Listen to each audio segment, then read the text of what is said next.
Muito bem, são 9h21 de volta ao vivo para todo o Brasil, aqui na tela da Rede Vida de televisão, que esse ano completa 25 anos e o nosso Mais Vida.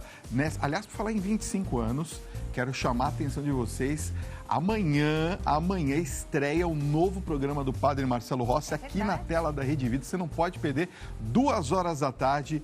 É muito bacana, vai ser direto do santuário, ao vivo, com revelação de novos talentos da música. Promete, hein? Vai ser demais. Vai ser demais. Ó, um beijo carinhoso pro Padre Marcelo Rossi e uma ótima estreia para você, hein? Ó, então amanhã, tela da Rede Vida, às 2h da tarde, é Quem Canta Reza, é isso? Como é que chama o programa? Quem canta reza, não é isso? Quem ama canta. Quem ama canta. Quem ama canta e quem canta reza 2 vezes. Isso. Boa, saiu Pegou, bem. Então, beijo, Padre Marcelo. Boa estreia para o senhor aqui na Rede Vida, mais uma vez, que é a nossa casa. O senhor sabe muito bem disso, né? Estamos muito felizes, de verdade. Mas agora, nós temos um dado, dona Dani Pink, nada amigável, vamos dizer assim. Infelizmente, muitos brasileiros estão já nesse começo de ano com dificuldades para honrar os seus compromissos financeiros. Infelizmente, é uma das consequências da crise econômica, claro, que afetou diretamente o bolso dos consumidores e que ainda não chegou a um patamar favorável para a maioria das pessoas. É verdade. Uma saída que muitos escolhem é o cancelamento dos financiamentos ou a renegociação de dívidas.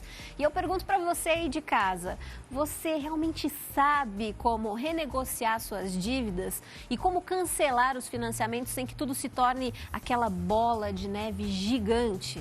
Pois é, para responder essas e outras questões, a gente recebe agora o advogado especialista em tributação e finanças, o Dr. Lucas Braga. Seja muito bem-vindo aqui ao nosso programa. Boa noite. Dani. Tudo bem, doutor? Seja muito obrigado pelo prazer convite. recebê-lo para essa consulta jurídica. Nessa casa. Esse pessoal animado. Pois é. Entidade sua, meus parabéns pelo trabalho. Obrigado. Doutor, vamos começar explicando aí para o pessoal de casa quando é melhor fazer o cancelamento, né, de um financiamento ou, de repente, renegociar uma dívida. Perfeito, vamos lá.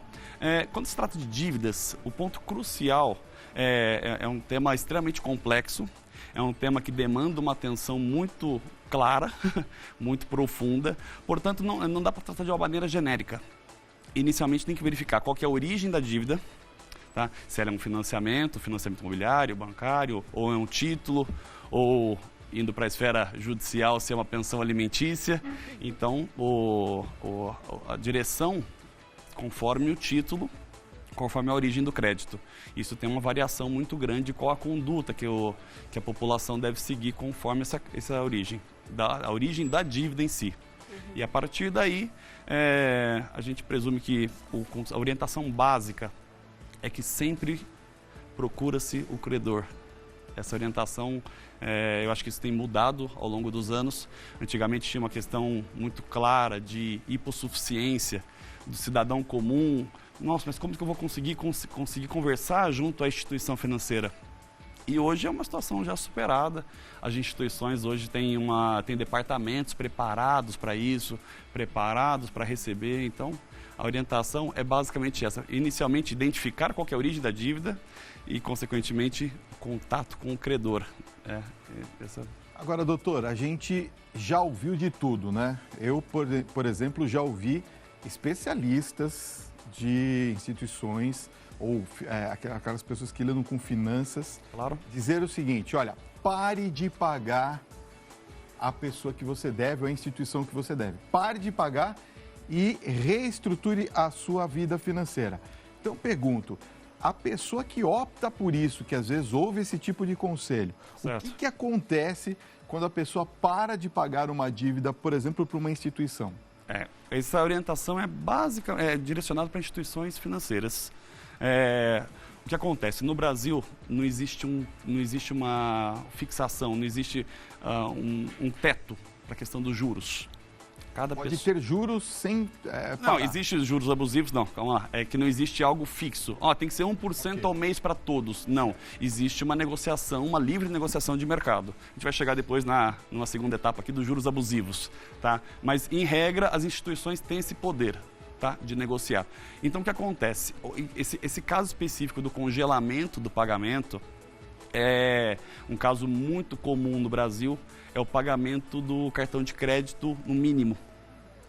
E há inúmeros casos que o juros mensal chega a 15%. Meu Deus. É muito alto, né? Considerando que hoje a taxa Selic, se não me engano, está em 4,25%. A inflação está em 4,1%, 4,2%. Ou seja, isso vira uma verdadeira bola de neve. Mais que o dobro, né? Então, é fundamental um congelamento e uma renegociação, que essa dívida seja congelada e não essa rolagem, né? Porque uma vez que você paga o mínimo do cartão de crédito, existe a liberação do crédito. É parcial, mas existe uma nova liberação. O grande problema está aí. É muito interessante sua pergunta, que eu acho que é o maior vilão hoje das famílias, o cartão de crédito. Quer dizer, a pessoa acha que está pagando, tem aquela falsa sensação de exatamente, Dani, exatamente. Chega nessa... E é comum ouvirmos isso no escritório. Mas a gente está se esforçando tanto para pagar o mínimo. Não paga o mínimo, para tudo.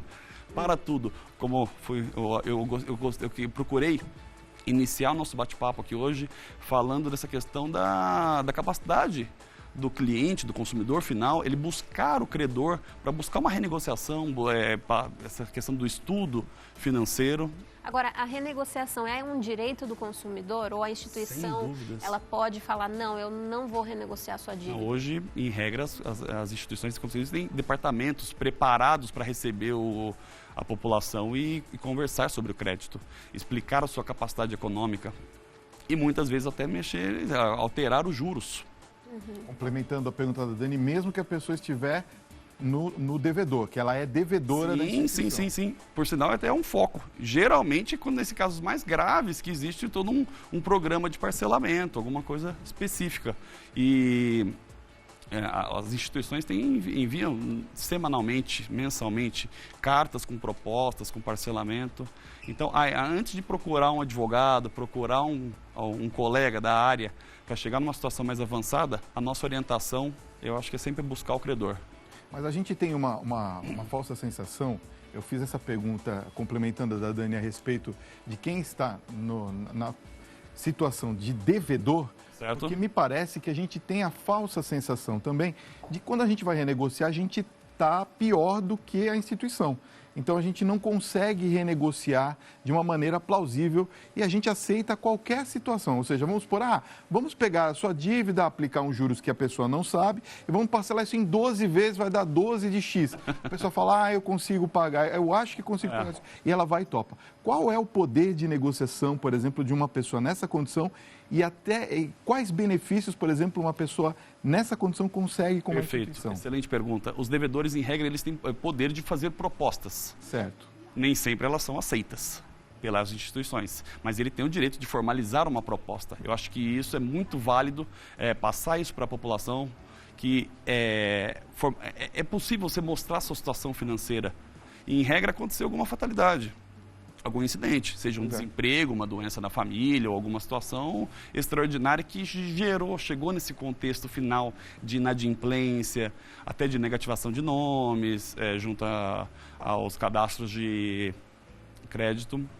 Então, é possível formalizar, tá? Caso não aceite, caso a instituição não aceite ou gere um desgaste, aí sim que a gente orienta buscar um profissional, alguém que atue na área, no caso, um advogado que conheça, que avalie a situação como um todo, para tomar a melhor decisão. Se a gente vai continuar negociando na esfera administrativa ou se a gente vai optar pela via judicial. Mas às vezes até para não cair nesse golpe aí, como o Fabinho citou, é importante você fazer a lição de casa, né? Já estuda ali a sua vida financeira, não é? Vê o que você pode fazer e já leva essa proposta, já pensa antes em casa, né? Porque às vezes a pessoa chega na frente do gerente ali do banco e fica tão nervosa, coagida e acaba aceitando uma proposta. O Fábio comentou o negócio da pessoa aceitar e não fazer a conta final.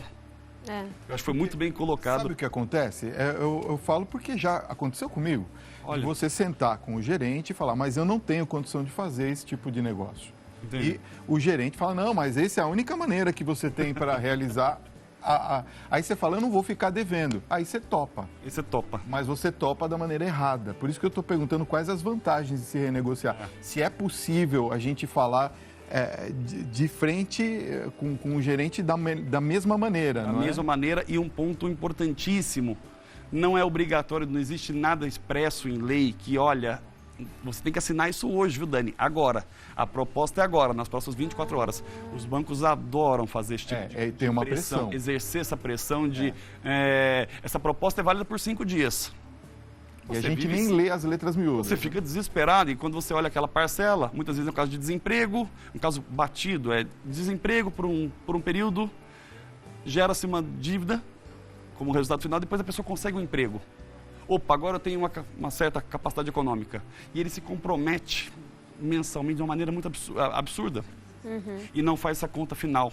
Quanto que eu estou pagando? A dívida era X, nessas renegociações, às vezes a dívida dobra, triplica. Então, quer dizer, tem que ser feita uma análise total. Leva para casa, direitinho, pensa. Converse com um especialista, né?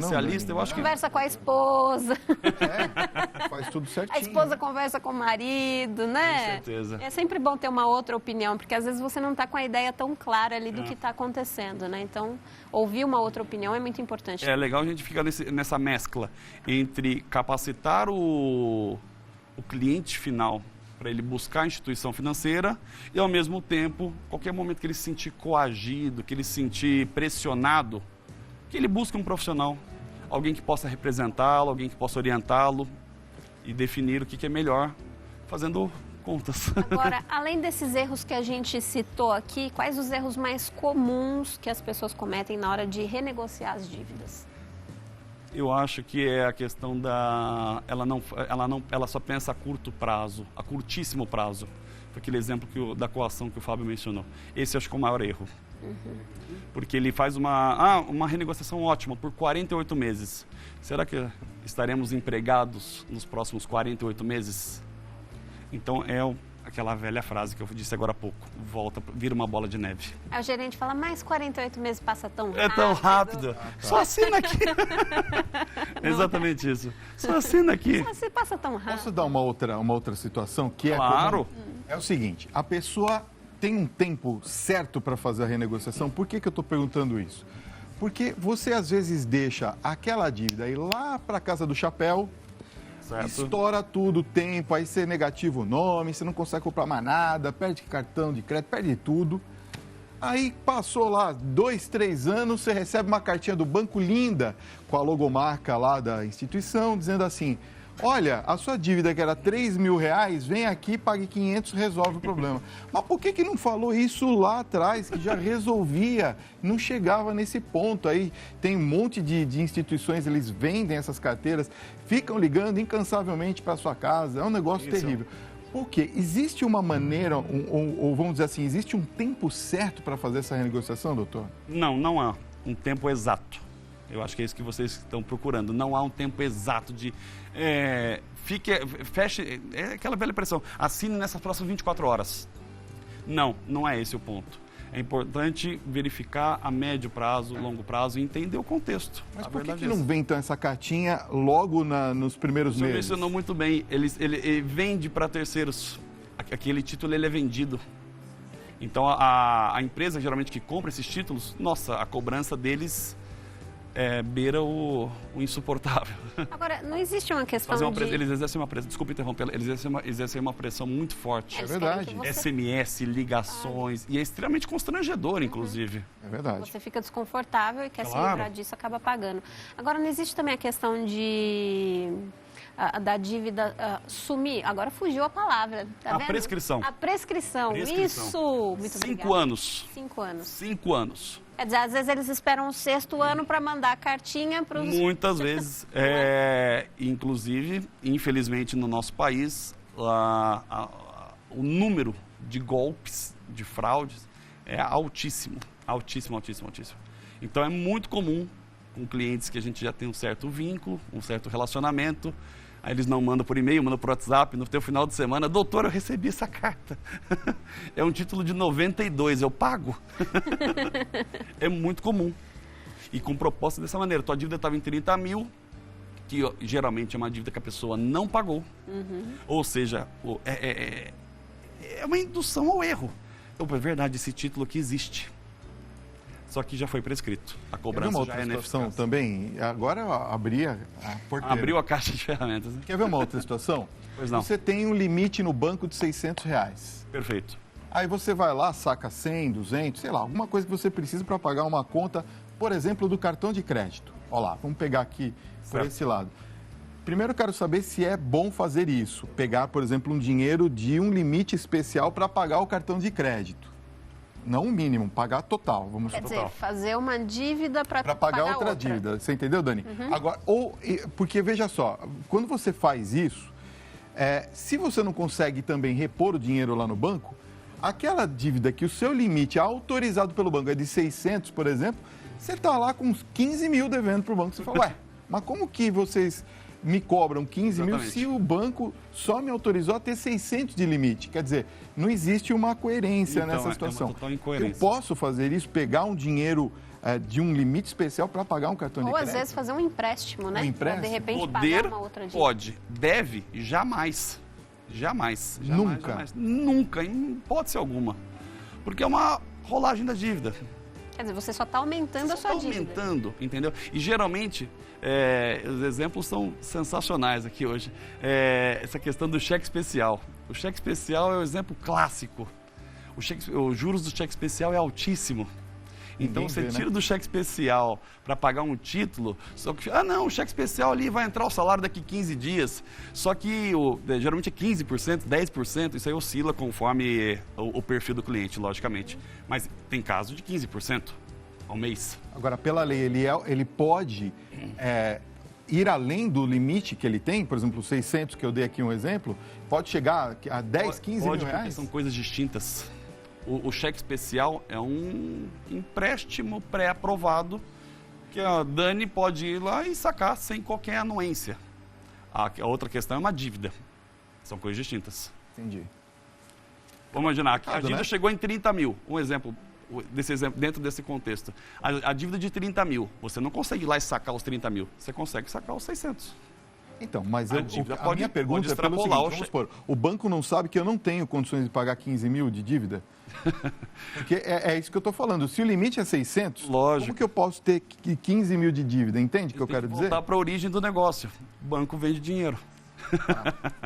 Bom, aí eu não vou falar mais nada. Não Pronto. use o dinheiro, deixa lá Use o guardado, dinheiro. pronto. Pra que Você cartão entendeu, de né, crédito? Letícia? Nada de pegar o dinheiro para comprar outra coisa, não vai dar certo, hein? A Letícia é investidora, ela é investidora. Agora ela já está Ela não paga taxas, Ela ela é tá. investidora. É outro perfil. É outro perfil. Agora, quando é que a gente deve optar pelo cancelamento, né? Quando que o consumidor tem esse direito de cancelar alguma negociação, de cancelar um cartão, de cancelar uma dívida, alguma coisa nesse sentido? Tá, ele pode parar a qualquer momento.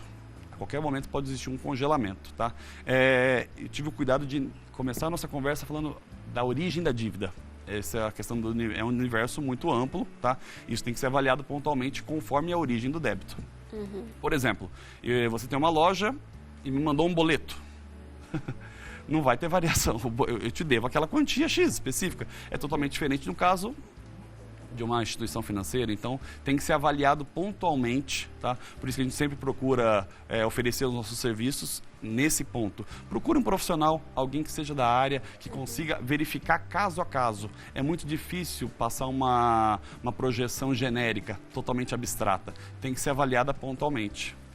Até porque você citou no começo da conversa, no caso de uma pensão, por exemplo, se há o não pagamento, a pessoa pode ir presa e etc. Vamos congelar o pagamento da pensão? Eu vou falar, o senhor vai ser preso. Não é? Prepare-se que o senhor vai Então, para... tem que ver a origem da dívida O único realmente. caso da prisão Exatamente. civil no Brasil Atenção, você que pague questão dos pensão. alimentos. Tem que tomar É cuidado. o único caso da prisão civil, é importante destacar. Vamos falar um pouquinho sobre a questão da renegociação, que ainda me interessa essa questão, acho que para a maioria da população brasileira. Estou renegociando uma dívida. Legal. O que eu preciso estar atento na hora de fazer essa renegociação? Por exemplo, documentos, contratos, recibos, como que funciona isso? Baixar como que fala? O débito no Serasa, enfim, alguma entidade que cuida do crédito? É uma série de cuidados que tem que ser tomado no momento de uma renegociação. Por exemplo, o contrato, primeira coisa, chegaram numa negociação, a Dani me fez uma oferta, eu aceitei. Muitas vezes o banco já vem com um contrato pronto, um contrato de adesão. É um contrato que você não discute as cláusulas. É um contrato extremamente perigoso, né? Você simplesmente assina. Ele só é bom para o banco. Em regra, ele só é bom para o banco. Então, esse é um ponto muito claro. Outra questão, há negociações em que se consegue congelar o valor da dívida. Opa, eu te devo 10 hoje? Maravilha, então eu te devo 10, vou te pagar em 10 de 1. Pode ser? Você aceita? Aceita, está tudo certo, perfeito. Mas há casos que a dívida continua corrigindo, não há um congelamento. Existe um juros que ele continua sendo atualizado, principalmente na esfera judicial. Quer dizer, é perigoso, tem que ficar atento. Então tem que avaliar, tem que analisar de uma maneira geral. E por fim, a questão do... se vai conseguir, quando é para a empresa, se vai conseguir gerar certidões através daquela negociação, a certidão positiva, por exemplo, com efeito de negativas, ou a retirada, uma carta de anuência para você, ou for em cartório para liberação de protestos, ou a retirada do cadastro de proteção ao crédito, o famoso SPC Serasa, situações como essa. Então, há vários cuidados. Tem que sempre ter um especialista para cuidar Com certeza. dessa parte, né? Agora, dica de ouro, então, para quem está em casa, está assistindo o nosso programa e está passando por essa situação, está aí apertado, não sabe o que fazer da vida, né, por conta das dívidas. Qual é aquela dica de ouro? A dica de ouro, inicialmente, contate o credor. Essa é a dica de ouro, porque pela experiência na área, em regra, essas negociações existe um desgaste, tá? Principalmente em pessoas. É comum eu vir no meu escritório, eu não aguento olhar para a cara daquele gerente. Situações como essa. Então, geralmente há um desgaste. Ou pela cobrança, quando a dívida é terceirizada, é passada para uma empresa terceira, o incômodo diário gera um desgaste emocional, uma irritabilidade. Então, contate o credor, busque, siga todas essas dicas, entre em contato, escute, para a partir daí conseguir superar, uma vez superada essa etapa, eu acho que dá uma clareada boa para seguir adiante. Resolver o problema. Resolver o problema. Eu acho que essa é a dica de ouro inicial. Tá certo. Muito obrigada, Lucas, pelas dicas. Eu que agradeço pela oportunidade. Quem quiser entrar em contato com o Dr. Lucas Braga, vamos colocar aqui o site fbragaadvogados.com.br. Tá precisando de uma consulta, de uma ajuda? Procure. Tem o Instagram também, freireebraga.advogados, igual tá aí no seu vídeo, tá bom? Não é mesmo, parceiro? É isso mesmo, doutor. Obrigado. Foi um prazer imenso. Prazer, à disposição prazer é sempre. Eu vou dar uma outra dica de ouro. Não brigue com a sua esposa, que ela não tem culpa às vezes, né? Às vezes foi ótimo. Às vezes. Tem vezes que é com cartão de crédito. Você vai ver o que eu estou falando. Aguenta aí. Quando você casar, você vai ver. Gente, no próximo bloco, você fala não que você não casou também. Espera aí. Gente, no próximo bloco a gente bate mais um papo com a banda Identidade Sua. Eles vão contar pra gente, claro, as novidades de 2020. É isso mesmo, nós vamos para o intervalo que é bem rápido, mas é claro que curtindo mais uma bela canção da banda Identidade Sua. A gente volta já já. Muitos caminhos e escolhas nos fazem sentir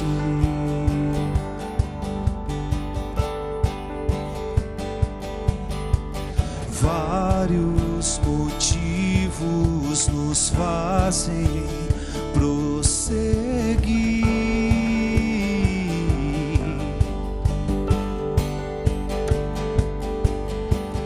trazem a esperança